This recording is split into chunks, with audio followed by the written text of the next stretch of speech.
All right, folks, we're back. Thanks for watching that commercial break. We're going to be getting into Ryung versus Classic. So what we're going to try and do is we're still going to try to hold Impact's match so we can just cast both. Basically, 2 matches in the round of 8. That being said, we're going to not hold him too much to it. If he really wants to go, we're not going to ask him to hold on for too long. But, yeah, Ryung versus Classic, brand new best of 3 kicking off right now. Let's hop into it. Probably tweet too. Also, it's nice to see we actually got 2,000 people tuning in. That's pretty fan-freaking-tastic, I gotta say. Good job, guys. Every single one of you.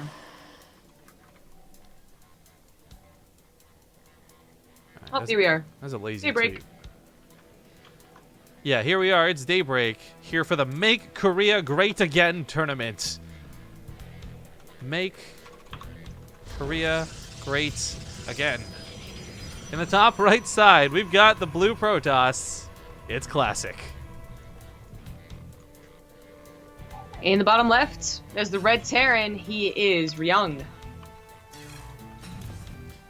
Let's make sure we got Golden in here. Didn't want to leave him out. Rivka's saying esports. He is saying esports. I did just say esports. Wow, he's a prophet. He knew it was going to happen in the future. It may have been by 5 seconds. But that gets a poo. Alright, so we really did just witness a pretty good series of Ryung versus Billowy. But that being said, while I don't feel like Billowy did much wrong, because he played not badly, it still was Billowy at the end of the day, and that big mistake at the end cost him so much. That's what we see. Like, he'll be in a game where he's not in a bad position to lose, and either he will just take the best fight of his life, or he'll make a really bad one. Yeah, just a little bit inconsistent. Another day, he definitely would have won that series. Classic might be a different Protoss player. I honestly can't tell you. I wouldn't call him like a cheesy Protoss player, so like expect something truly different. But we haven't seen him in a while. The new patch has hit and people were going to change their styles. Some of them are anyway. Some of them are just going to stick to what they know. And Classic could play just as defensive, Colossus focused, you know, as Billowy did actually in all 3 of those games, right? Or maybe a little more aggressive. You know, more emphasis on a War Prism and Adepts running in, or maybe more Blink Stalker aggression, maybe an all-in, throw it in a best of 3. Not a bad thing to do. I would love to see Classic do a Disruptor drop, if we're going to be honest right now. I'd love to see him emulate something even scarier than what we saw earlier. Because, I mean, all things considered... Well, yeah, but I mean, all things considered, Classic is the Protoss player in this bracket with a name to him, right? Billowy, who's Billowy, right? Like, so I really like to see Classic do well. I'm still sad that Zest didn't show up, even though we poked him about it earlier today. I hope he'll show up for one of the next ones. Yeah, hopefully he knows about it. Maybe because it's Friday, he was, you know, gonna go party. He's probably got like 100 dates lined up. Yeah, you're right. Yeah, go on that date with that girl that asked if he was Korean, couldn't speak any Korean. I would love if that was actually like a love that fostered, and seriously, the next BlizzCon they'll be married or something. But I will point out there are 4 tournaments planned for the month, guys. Each of them is going to have up to $300 easily obtained in prize money, but of course we can go higher than that. If we could raise 1,000, I don't think we can, but if we raise like $1,000 for this, that'd be so fantastic. But $300 being kind of like the bare minimum of what we're aiming for, and I'm hoping that we get to pull off. And we are getting pretty close to that goal, by the way, up to $258 at the time of me reading this. You probably saw me type it in chat. There's still 100 codes left to be used at this point, so please get on it while you guys still can. Oh, Mothership Core is going to recall. A little bit sour. Doesn't quite get to do too much with it. Scouting was even kind of minimal. Well, the Stargate opener is already a bit of a difference. Billowy waited quite a bit to add in a Stargate, and he also went for Void Raid, which I really think is like... Well, Billy's not the only guy that does it, but he does it far more often than any other Protoss. That's true, but the thing about the Stargate, I'm more surprised that this is a Phoenix opener. We've actually, between Drogo and a couple others, right, busting out like 3 Oracles, trying to make these things work. I don't think Phoenix are bad, but Phoenix are here just, like almost exclusively to shut down things like Widowmine drops. Scoop up the Widowmine, maybe chase off the Medevac. But I feel like they're so limited in use after that, because if you are going to dedicate to Phoenix Colossus as a build, it takes so long. Dude. It's like the mech of Protoss. The mech of Protoss. Yeah. Although I guess Protoss, a lot of the units are mech, so they're just kind of mech by default. I was gonna say, like, it's more like mech Terran is the Protoss of Terran. So. Whoa, you just blew my mind. Ah, right. Like I never said that before. But I think we get the idea of what you're shooting for. So this is mostly what I was curious about when it came to like style change-ups. Not necessarily the open with Phoenix, with Void Rays, or like more Blink Stalkers, or like nothing like that. It's actually like, which Protosses are sticking on 2 base longer and trying to get to Colossus sooner, and which ones are still kind of sticking to like the fast 3rd base, overwhelming army style, which one is very Heart of the Swarm, and one is very Legacy of the Void, and Legacy of the Void, in my opinion, is just like so much more exciting for Protosses. It's nice to see occasionally like the you know, borderline defense of the 2 base Protoss who needs to slowly tag. It's fun occasionally watching a mech game, but I much prefer like this overwhelming gateway army that we had in Legacy of the Void, even if Adepts sometimes look kind of bullshit. Yeah, Adept. I'll just say they look pretty cool. Use sarcasm though. Thank you, by the way, random user 123 new sub to us about 6 minutes ago, and then Jimmy Schmo 9 just resubbed for 8 months. It says got my Timmies up bright and early. Oh, Tim Hortons, you son of a! I want Tim Hortons really badly right now, actually. That's one thing Korea doesn't have. They have every other donut shop. Cream, Dunkin' Donuts, no Tim Horton. Tim Hortons is great, man. I love Tim Hortons. And no Tim Morton either, so like it's just a bummer all around. Well, I mean, he goes there sometimes for Blizzard Korea. That is a lot of gateways, and plus one of his enclaves are on the way, so like, yeah, I'm feeling a lot more Ladies of the Void, so I feel like maybe like the last series was enjoyable, and it was definitely a throwback. I kept saying how like nostalgic it was, especially on that last map, the Anti Research Station, but there should be more action, not just waiting for Ryung to be the one to push out. And for Ryung, I hope he realizes this. I think he already knows that the style is going to be different. The pace of the game is going to be different because he scouted such a fast 3rd base. But it's actually going to be about him actually defending for maybe a little bit, or unable to really do any damage because the army is so overwhelming, as opposed to just the defenses are so solid. And when the army's overwhelming and you have to retreat, that's when we see like the Adepts chase and maybe overwhelm. By the way, for those saying that Match Arena doesn't load on iPad or iPhone, I have no idea how their mobile capabilities are. If you guys can't donate, don't struggle. But it's one of those things where if you're at your computer, it's just as easy as tapping out for 1 second. So that's all we ask. But for those don't who struggle, yeah, sounds like you put a pillow over their mouth. Sound good. Do you know what comes after Asphyxie 7? Asphyxiate! I can't believe you have a pun for that. Like, what the fuck? You're already saying now you're killing someone.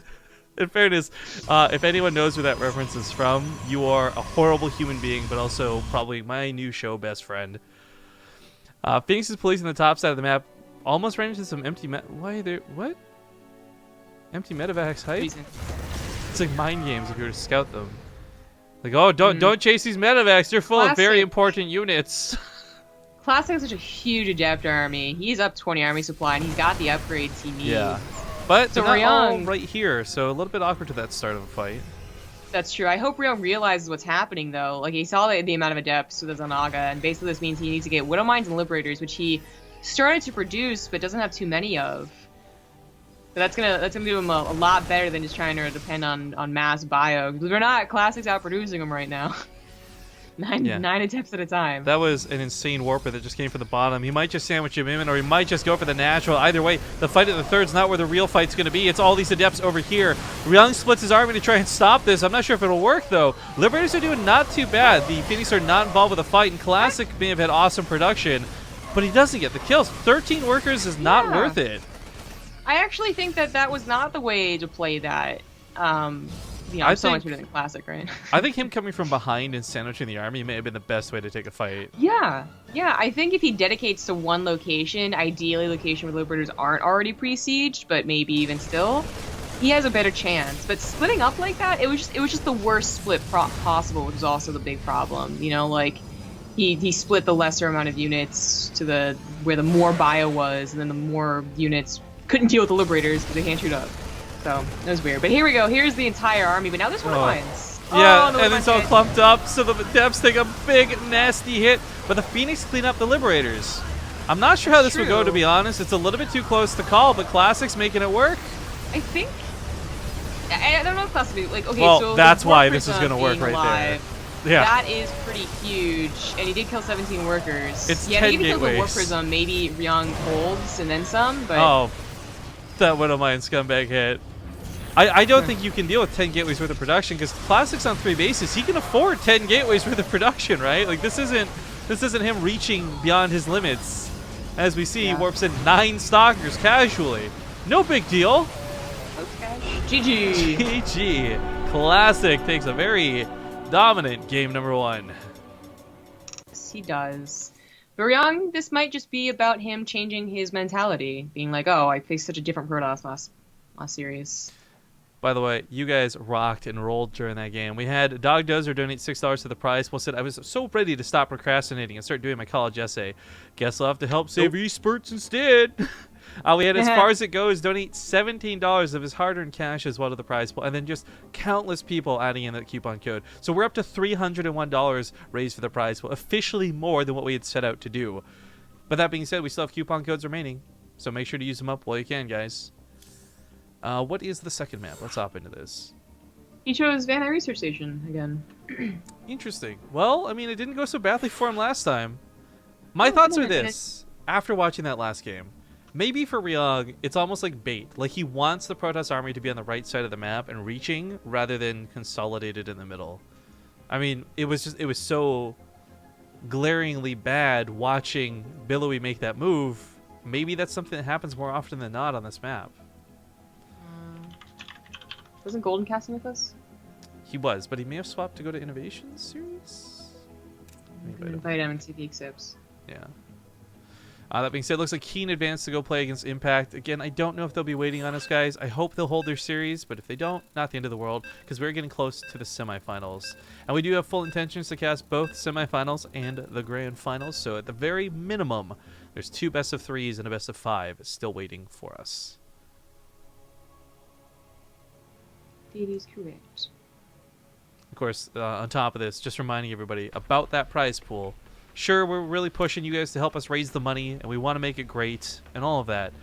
But the stress needs to be that the players get 100% of the money there. There's no weird transaction fees. Masterino actually does a great job of matching that with us, so that players always get the full amount that's on that page. But we're going to get into map number 2 here in the round of 8 for the Make Korea Great Again tournament. Great debut into the Korean scene as we get in the top central portion of the map, the blue Terran player, Ryung. In the bottom position, as the red Protoss, he's classic.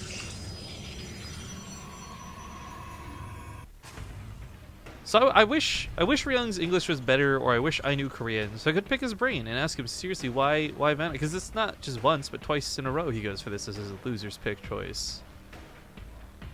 We can sit here and hypothesize all day, but at the end of the day, it might not be anything we could guess. He might just be as simple as, oh, I used to love this map, so I picked this map. Oh, got it. Like, someone who hated this map would be so surprised, but I was not a fan of this map. I'm still not a fan of this map. Yeah. I don't think I really like... Go ahead. Well, why don't you like this map? Oh. I was going to say, I don't think I like the skinny maps anyway. Real was maps have curves, is that what you're saying? Yeah, right. What was last season's skinny map? Apotheosis. Apotheosis, yeah, I didn't really like that map either. I don't know. It's just the length of the map that really gets to me. But for Van, I just never liked the aesthetics. So once again, I'm just a shallow person. Fair enough. I don't like it because I like to play mech, so I don't have a good reason either. Anyways, it's going to be a proxy coming down. I'm guessing a starport, or Stargate, excuse me. Robo would be so far out of position doing this. At the same time, that would be like the ultimate mind game, but nope, it's going to be a classic Stargate. That wasn't even intentional. That's why he chose the name. Alright, so Stargate, is he going to also attack with the militia core? That's usually the most common thing to do. I mean, you can just proxy Stargate and try and send the Oracle in and just be like, good luck, I hope you get like 8 kills. And sometimes it works, but more often we've been seeing the combination attempts to get something out of position. Because usually, if you don't do something else, the Terrans have gotten very used to putting the initial Widow Mines in the mineral lines, putting their Marines in the mineral lines. When Oracles were still being figured out, their armies would be in the middle of nowhere in their base. And doing nothing, and they would die. They would like lose 10 workers. Those are the days. Those are the days where you just proxy Stargate as a Protoss player, and you look like an amazing Protoss, even if you're really a Terran. Which is what it was for me. Oh my god, he's proxying. Okay, so He's never gonna mind about go like ham with the this. yeah, just the mothership core pylon thing. He's actually gonna go ham. Okay, well, we'll see what the Oracle... Oh, he's actually not even going to rally it in. Is he just going to go for a second one? Oh, he might go for like all 3 and then like attack in with the bust down the wall. That's so dirty. What the hell? And if he times this out right, Ryung may even be moving out of the base with a drop while this happens. Last thing you want to do is be unloading Marines one at a time into Oracles. Yeah, that's not too good. Or fighting a bear. That's also something last on my list of things to do. Well, this is really unfortunate. I don't know if Classic decided to do this just because... Well, I feel like the proxy Stargate was just because it's Van Eye, but I feel like maybe the follow-up is because he was like, oh, Ryung never got a Reaper. Like, he's not even a scout that I'm doing something. The timing on this is so disgusting. Ryung didn't see the Stargate. He didn't see anything to say, I need to stay at home. He's going to keep going with the push, but the Mothership Core stayed at home. The Adepts are here. The Overcharge is going to keep him alive, and I think Ryung's just going to die to Oracles. Feels bad, man. Nope. Nothing else necessary. Just the timing. He doesn't have the money to build a Viking. He's so dead. Oh my god. Third Oracle's going to come and kill the Naturalists. Well, he's going to diligently work on the other side of the map. This pylon actually didn't go up, so he doesn't quite have the easy-peasy defense that we thought he might. However, that being said, Stalkers come in with Adepts and a Mothership Core. Yeah, he can take a Widowmine hit and then push this off. But the Classic is one basing it, guys, so keep in mind, he does have to actually kill Ryung. This isn't about trades, but he's killed so many SCVs, it's getting to that point where game-ending damage is the name of the game. Yeah. He's killing SCVs, he's killing an army. You know, the only army is literally this medevac right here. There's just not much that Ryung can do to secure the game long-term. Like, maybe he secures his mineral lines for now, but then remember, Classic sells a good economy, and it's going to be busting down his front wall. Yeah. I mean, he killed army units too, so there's like barely any Marines. The Widowmine's going to be coming out. I'm surprised Ryung didn't... Oh, I guess Classic saw the Widowmine positioned here, so that's why he's playing safer and back with the Oracles. I thought he would have just dived in and gone for some greed, but looks like that's going to hurt. But he says it's worth it because he goes in and rips the rest of the SCVs to bits. Even the mule goes down. Oh, no. Oh, no. This is where I check Ryung's APM. Like, he's just taking the hands off the keyboard at this point. Just wave him in the air like you just don't care. He won't be able to... Brutal. He can't afford to repair the supply depot soon. Like, he's almost out of money. Classic is so brutal. He's taking damage on this side of the map. Like, finally Ryung does something. But I don't think it's going to be enough. Yeah, he's going to tap out GG. What a series out of Classic. Takes the 2-0 to advance forward. Now, I guess we should talk about the prize pool for this. Since we've raised such a great amount, it is percentage-based, so I can't tell you guys the exact percentage off the new numbers. But we did set out for the prize pool, should it be $300, to be split up where top 4 people get paid. However, this is really top-heavy. First place is going to get $200. Second place is going to get $50, and third and fourth will both get $25 for their trouble. So Classic just qualified to get some money. Money, please. Please. Yeah. Janks. There's no universe where I would buy you a Coke. So don't even waste your time jinxing me. Okay. Impact is currently in a game, so it looks like they didn't want to wait. Maybe we wiggle our way into game number 2 or game number 3. Otherwise, we'll have to wait for Innovation or Dream to advance to fight against Byun in the semifinals. Either way, I love that we don't have TvT across the board, but we do have quite a bit of Terran still in play. So, up to $310 raised for Match Arena. We just got a bunch more $1 codes used up. That's awesome to see. Thank you guys for watching. We'll be back in a couple of minutes after this commercial break.